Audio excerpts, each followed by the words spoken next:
Assalamualaikum warahmatullahi wabarakatuh. Selamat pagi untuk semua anak-anak kelas 8 ya. Baik, hari ini bertemu lagi ya di mata pelajaran IPA masih di KD 3.4 ya, tentang struktur dan fungsi jaringan pada tumbuhan. Di topik yang terakhir ini kita akan belajar tentang gerak pada tumbuhan. Sebagai makhluk hidup, tumbuhan juga dapat melakukan gerak. Nah, apakah kalian pernah melihat bagaimana tumbuhan itu bergerak? Apakah ketika tumbuhan itu tertiup angin dan bergerak-gerak itu dikatakan gerak tumbuhan? Nah, jadi sebenarnya ya, gerak tumbuhan itu adalah sebagai respon tumbuhan menanggapi rangsangan yang ada di dalam tubuh maupun di luar tubuhnya. Oke, baik, kita akan pelajari topik hari ini ya, dengan tujuan pembelajaran hari ini agar anak-anak bisa memahami ya apa saja gerak pada tumbuhan ya, sehingga kita bisa tahu yang termasuk gerak tumbuhan itu apa saja ya. Oke. Ya, ini berdasarkan sumber rangsangannya atau stimulusnya, gerak pada tumbuhan itu dibedakan menjadi 3 ya, endonom, esionom, dan higroskopis. Gerak endonom itu merupakan gerak yang rangsangannya berasal dari dalam tumbuhan itu sendiri. Gerak endonom ini tidak dipengaruhi oleh arah datangnya rangsangan. Contoh gerak endonom ini adalah gerak rotasi sitoplasma atau yang lainnya gerak mengalirnya protoplasma yang dapat dilihat pada sel-sel tumbuhan elodia dan gerak kromosom saat membelah. Kemudian yang kedua ada gerak esionom. Gerak esionom ini disebabkan oleh adanya rangsangan dari lingkungan sekitar atau dari luar tumbuhan itu sendiri. Nah, gerak esionom ini bisa dipengaruhi rangsangan fisik, kimia maupun mekanis. Rangsangan fisik itu contohnya suhu, cahaya, dan gravitasi. Sedangkan rangsangan kimia itu adalah berupa pupuk misalnya ya, atau racun bisa juga. Kemudian gerak esionom ini sendiri dibagi menjadi 3, gerak tropisme, gerak nasti, dan gerak taksis. Nanti kita akan bahas satu persatu. Nah, adapun jenis gerak tumbuhan yang ketiga yaitu gerak higroskopis, yaitu gerak yang disebabkan oleh perubahan kadar air dalam sel tumbuhan. Contohnya mengkerutnya kulit kacang-kacangan yang sudah tua atau matang. Oke. Nah, sekarang kita bahas ya gerak yang sangat banyak itu macamnya, yaitu gerak esionom atau esionom. Nah, gerak esionom ini seperti yang Miss katakan tadi dibagi menjadi 3, yaitu gerak tropisme, taksis, dan nasti. Nah, gerak tropisme nanti dibagi lagi, ada hidrotropisme, geotropisme, fototropisme, tikmotropisme, dan kemotropisme. Sedangkan taksis dibagi menjadi fototaksis dan kemotaksis. Dan gerak nasti dibagi menjadi seismonasti, niktinasti, fotonasti, termonasti, haptonasti, dan nasti kompleks. Oke, kita bahas gerak esionom yang pertama yaitu gerak tropisme. Adapun yang dimaksud gerak tropisme ini adalah gerak bagian tumbuhan yang arah geraknya dipengaruhi oleh arah datangnya rangsangan. Nah, yang pertama itu disebut dengan fototropisme. Kemudian ada yang namanya geotropisme. Perhatikan gambarnya. Ya. Fototropisme contohnya di sini bunga matahari. Kemudian geotropisme, nah contohnya di sini apa? Akar pada batang. Hidrotropisme juga contohnya akar ya. Kemotropisme contohnya di sini ada akar yang menuju tempat yang banyak pupuknya, dan tikmotropisme ya.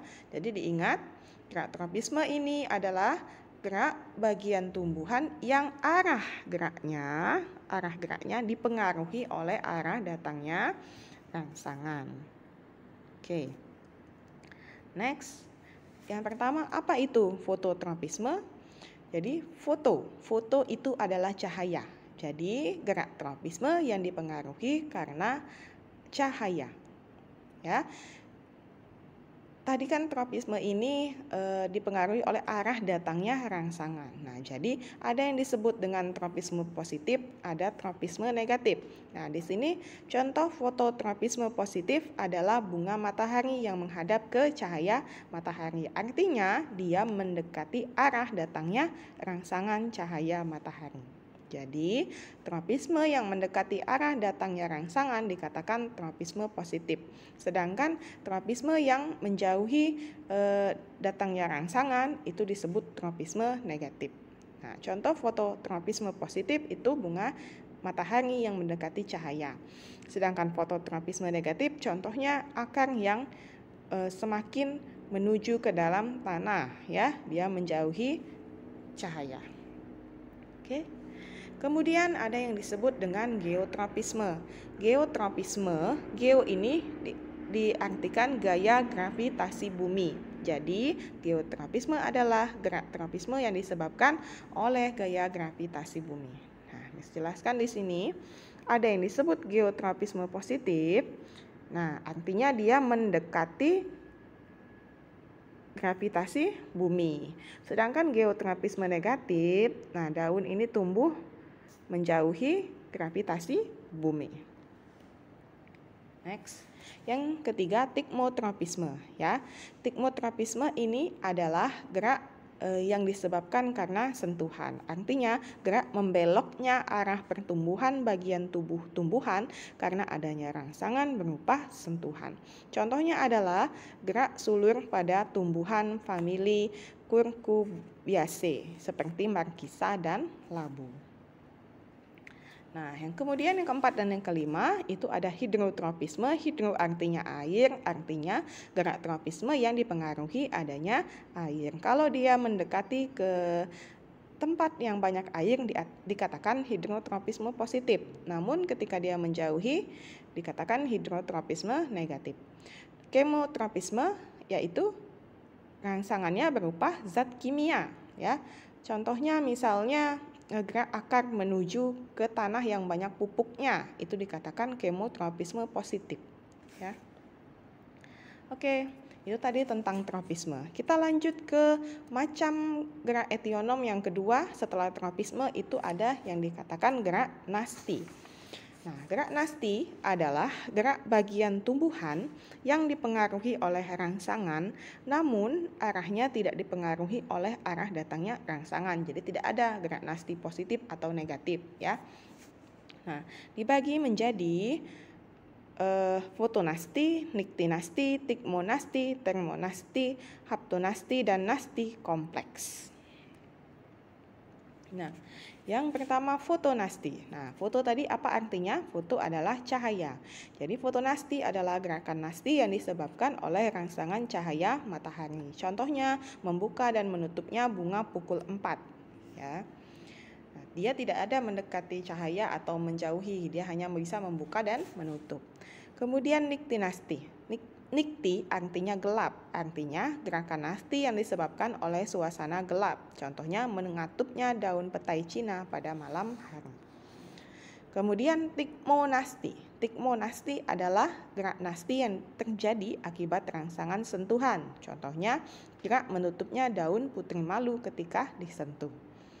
Kemudian ada yang disebut dengan termonasti. Termonasti adalah gerak nasti yang disebabkan oleh rangsangan suhu. Contohnya mekarnya bunga tulip ketika suhu udara naik. Dan yang terakhir, nasti kompleks. Nasti kompleks adalah gerak nasti yang disebabkan lebih dari satu rangsangan. Jadi banyak rangsangan yang bisa mempengaruhinya. Contohnya gerak membuka dan menutupnya stomata. Jadi stomata itu kan bisa membuka dan menutup karena ada rangsangan air mungkin di situ, ada cahaya, ada juga suhu. Nah, banyak sekali faktor yang mempengaruhinya. Oke, kita lanjut. Yang terakhir, macam dari gerak etionom adalah gerak taksis.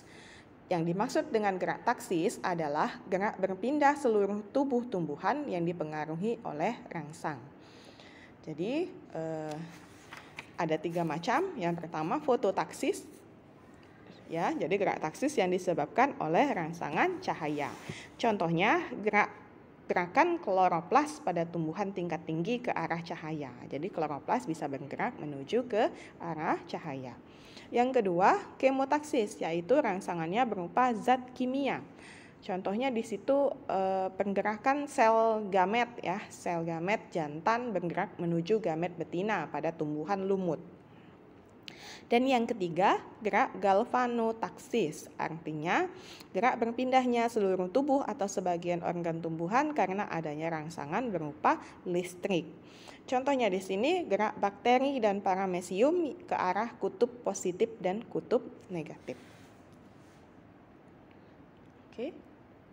Nah, jadi dari pembelajaran kita hari ini ya bisa kita simpulkan gerak pada tumbuhan itu terjadi karena adanya stimulus atau rangsangan dari dalam maupun dari luar tubuh tumbuhan itu sendiri.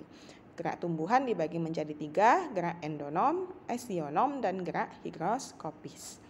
Nah, adapun untuk gerak esionom dibagi lagi menjadi 3, yaitu nasti, tropisme, dan taksis. Oke. Kemudian gerak esionom tadi ya, gerak nasti maksudnya, gerak nasti dibagi menjadi tadi ya, fotonasti, seismotikmonasti, niktinasti, dan nasti kompleks. Sedangkan gerak tropisme itu dibagi menjadi fototropisme, geotropisme, tikmotropisme, hidrotropisme ya. Dan gerak taksis dibagi menjadi fototaksis, kemotaksis, dan galvanotaksis. Adapun untuk macam-macam penjelasannya ya bisa kalian lihat juga di buku kalian ya, dibaca dan dipahami ya. Semoga bisa bermanfaat. Walaupun banyak sekali macam-macamnya ya gerak pada tumbuhan ini, namun jika kita bisa memahaminya dengan baik, maka sangat mudah ya untuk mempelajarinya. Oke, itu saja untuk pembelajaran hari ini. Semoga anak-anak bisa memahami ya. Jika ada pertanyaan bisa langsung ditanyakan lewat WA maupun Google Classroom kita. Oke, demikian ya, Miss tutup. Wassalamualaikum warahmatullahi wabarakatuh.